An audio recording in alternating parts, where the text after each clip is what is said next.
Hey everybody, and welcome back to my voice acting Let's Play of 999. Last time we left our heroes, we came up with code names for everybody so we could talk to each other, and they didn't want to use the real names because we don't know who Zero is, and that's kind of dangerous. So they came up with code names, and when they went to the 9th person to figure out his name, he took Clover hostage and used her bracelet and Lion's bracelet, who's now Ace. I'm gonna mess up the names. Yeah, he used both their bracelets and his bracelet to get through the door, and he just said sayonara, and he went in himself. And then the dancer, Lotus, heard beeping, and that's where we left off, so let's see what happens. Ahem.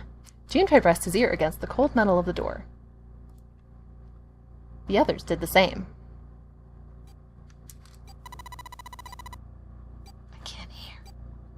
You're right. I can hear it too. What is it? Then they heard something else. It was the 9th man. Shit! Why isn't it stopping? God damn it! You lied! Lied? This wasn't supposed to happen! This is wrong! This is wrong! His voice shook with fear. Safe on the outside, they stepped back from the door and looked at one another. What is happening in there? Open the door! Please! I'm begging you! Help me! Please, get me out of here! Get me out of here! Junpei grabbed hold of the device. It says engaged. He slammed his hand on the scanner panel. Nothing happened. It's still beeping, I hear it. Why didn't it register him? He looked at the display where the asterisk had shown up. It said engaged. Boom, boom, boom. Oh my god, there's no time left! Listen! I was lied to! He lied to me! He put me in here! It was him! He killed me! It was him!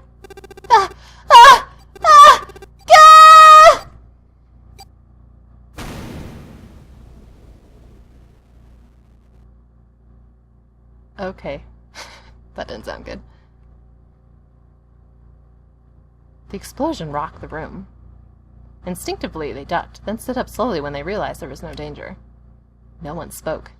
Silence filled the room. In that silence, the electronic tone that echoed across the room sounded as loud as a gunshot. All eyes turned toward it. It says vacant now. It had come from the device mounted next to the door. The display changed from engaged to vacant.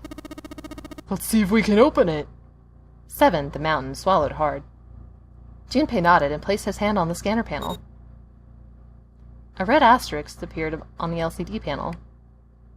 The device had registered Junpei's bracelet number 5.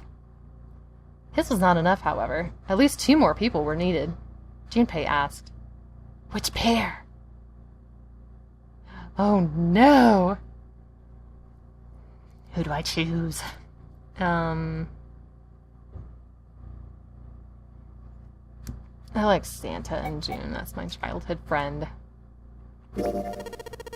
Santa and, June, do you think you could give me a hand here?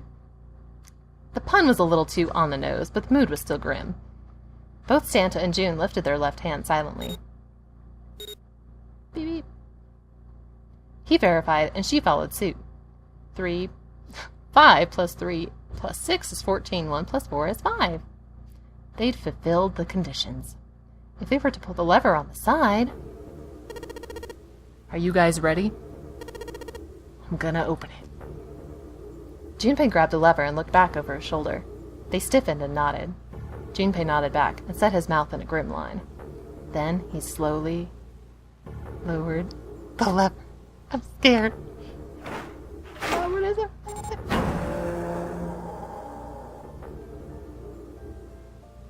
There was a metallic groan and the door slid open. A breath of air drifted out of it, carrying a stench that nearly made them gag. Junpei grimaced and put a hand over his mouth. Oh my god. Good god. Lotus and Ace shuddered. 7 grunted. Ugh. Whoa, that's pretty bad. What did they see? Even Santa's voice shook. He blew up. He blew up? Oh god. It appeared that Santa was right. The hallway on the other side of the door was splattered with chunks of torn flesh and dark red blood. Ew. Oh god. Aye! The shriek echoed across the room. It had come from June. Then her strength left her and she dropped. As Junpei turned to catch her, the door groaned shut. Oh no, they didn't go in. I think they were supposed to go in. She crumpled to the floor. June, are you okay? Junpei dropped to his knees and put his arm around her shoulders. Oh my. That was when he noticed. Her whole body was feverish. She was radiating intense heat. What the hell? Where'd this fever come from? June didn't answer. Her face looked like wax, and her whole body began to shake. All right, let's just rest for a minute, okay? You think you can walk? She nodded weakly. Junpei lifted June to her feet and guided her to a nearby chair. Here we go. As gently as he could, he set her down in it. How are you feeling? Are you all right? She nodded, and as she did, a single huge tear rolled down the side of her face. Why? Why did this happen? Her voice cracked, broken by misery and grief and choked by sobs. Why did this happen? Junpei spun around. Do any of you know what the fuck is going on here? Who's Zero? What's this notary game? Come on, anybody? Anything? What the hell is going on? What are we doing here? No one spoke. Ace, Snake, Santa, Clover, Seven, and Lotus. They simply stood there, 7 pairs of downcast eyes and 7 grim lines for mouths. June's body shook with silent sobs. They slowed as the minutes ticked by, and eventually they stopped.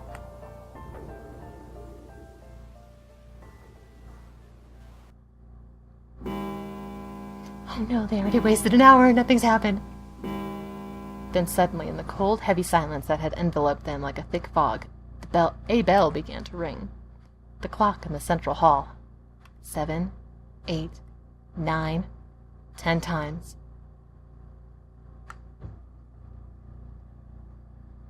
And then, on the 10th ring, it stopped. The sound of the bell faded away into silence. It's 10 o'clock, then. Ace said what each of them had been thinking.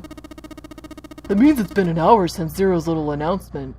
Seven's deep voice echoed across the room. Fuck! I've had enough of this crap! Santa leapt to his feet, his fists clenched.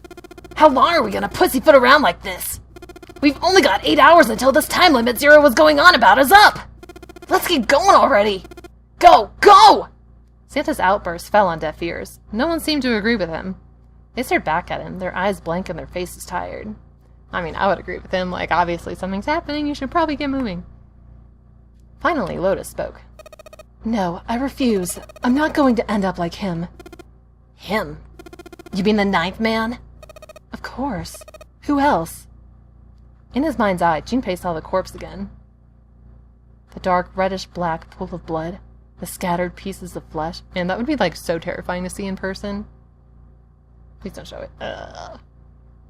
Oh god. Organs strewn across the floor like the blossoming of a grotesque flower.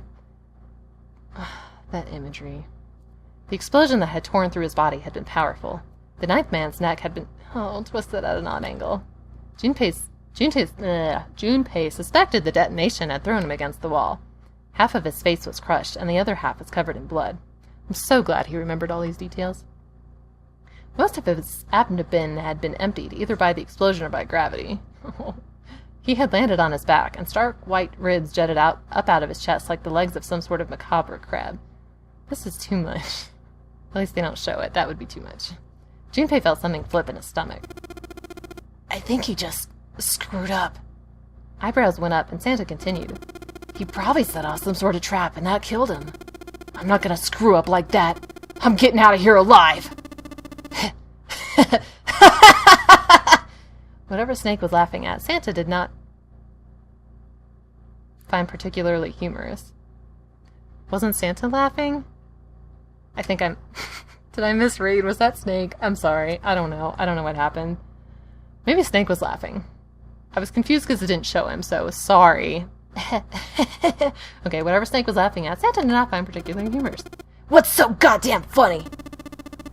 Oh, my apologies. You were just so very confident. I couldn't help myself. What the fuck? I think you've mistaken the situation. Huh? The ninth man's death. It had nothing to do with a trap, or at least not the sort of trap you imagine it did. Then, he broke one of Zero's rules. That was why he died. Quite simple if you think about it. Huh? You still don't? Alright. How about you take a moment and think back to what Zero said? Specifically, what did he say about the number of people? He said only 3 to 5 people can pass through one numbered door. Right. And after that, you've forgotten the relevant part. What did Zero say? Santa furrowed his brow in thought. Junpei thought back. Zero said, I have to choose? That everyone who verified had to go.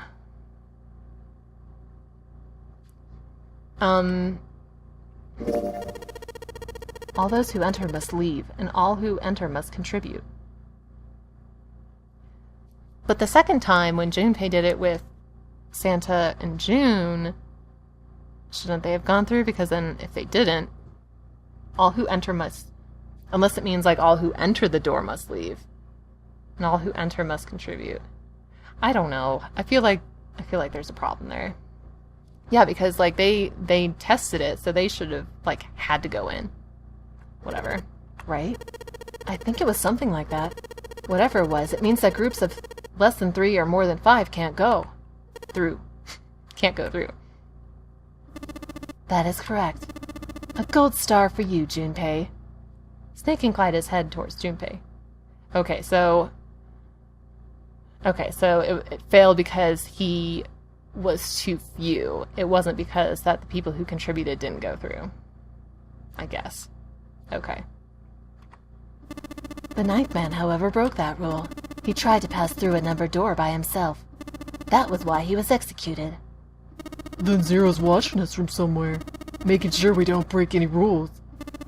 Oh, I'm not so sure of that. Why not? Because this execution system is entirely automatic. You didn't notice? There's no need for him to monitor us. What do you mean? Snake looked at Seven with what could only be described as pity inside. Very well. I see it must be me who tells you. I've waited long enough, I suppose.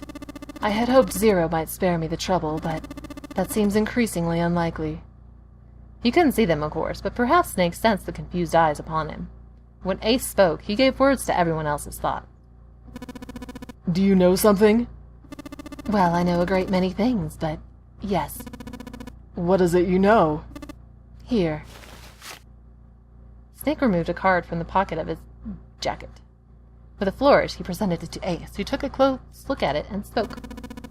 Come on now, what's the point of giving me this? Give me that!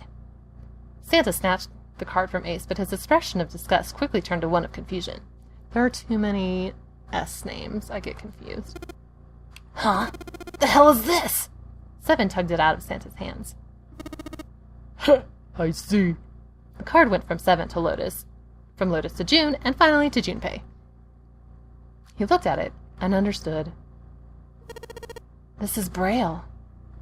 Braille, the written language of the blind. The card was covered with small embossed bumps. Junpei could recognize it, but he certainly couldn't read it. Sorry, guys, I can't read this. Junpei handed the card back to Snake, who nodded at him with a small smirk. Okay, that was fun. What's so important about that card? I found it in my pocket. I can only assume it is a message from Zero. From Zero? A message? That was not his voice. What does it say? Suddenly, everyone was crowding around Snake, desperate to hear what the message said.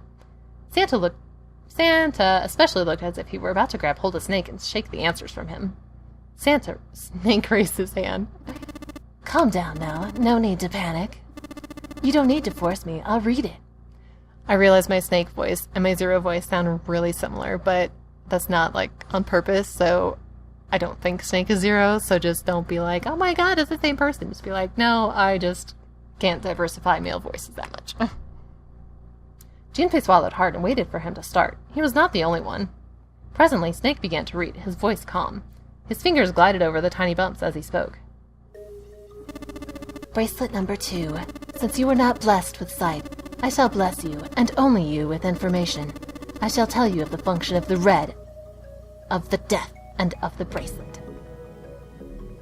The red is the recognition device. It will verify your number. Beside every numbered door, you will find a red. The dead is the deactivation device. It does exactly what it says. Once you have passed through the numbered door, you must use the dead to stop the detonator in your bracelet. Oh, so the bracelets are the detonator. I thought the room just, like, exploded. But perhaps you are wondering, what does this detonator detonate? I am afraid this may be something of a surprise. I have placed a small bomb inside of you, and the people whom you were about to meet. You swallowed it while you were unconscious. Wow, what?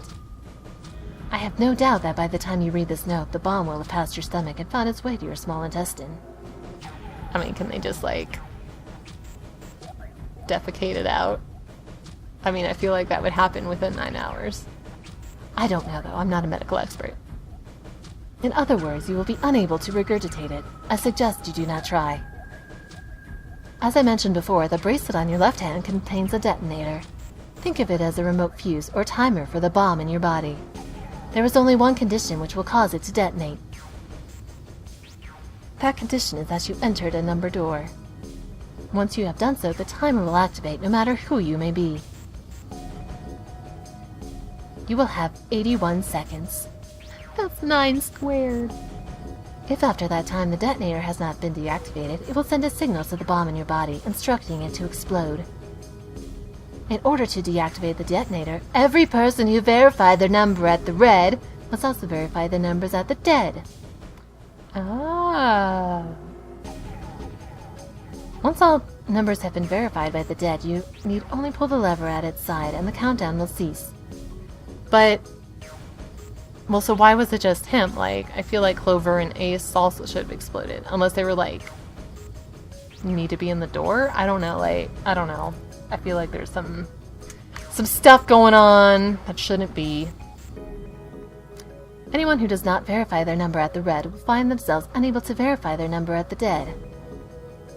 That is to say, if you should pass through a numbered door without first verifying your number at the red, in 81 seconds you will be dead. Oh, okay. You must also keep in mind that the numbered doors will close automatically after 9 seconds have passed. This game really likes 9. So long as the door is open, the dead will not function. You would do well to remember this. Okay. Lastly, let us discuss how to remove the bracelets. There are only 2 ways to do so. 1, you escape from the ship. 2, your heart rate reaches 0.